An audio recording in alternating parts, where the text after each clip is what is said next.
قرآن چیخ چیخ کے کہہ رہے ہیں کہ جو نماز نہیں پڑھتا اللہ کے ہاں وہ مسلمان نہیں ہے۔ صحیح مسلم میں یہ حدیث لکھی ہے 246 کہ بندے کے کفر اور ایمان، شرک اور اسلام کے درمیان فرق کی نماز ہے۔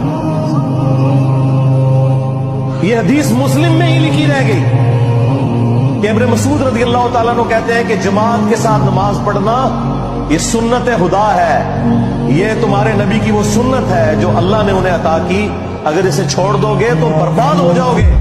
رسول اللہ کے زمانے میں اگر کوئی بیمار بھی ہوتا اور دو بندوں کے سہارے مسجد میں آ کے نماز پڑھ سکتا تو اس کی کوشش ہوتی کہ میں مسجد میں جماعت سے نماز پڑھوں، کہیں مجھے منافق نہ شمار کر لیا جائے۔ جماعت چھوڑنے پر رسول اللہ کے زمانے میں سمجھا جاتا تھا صلی اللہ علیہ وسلم کہ بندہ منافق ہے۔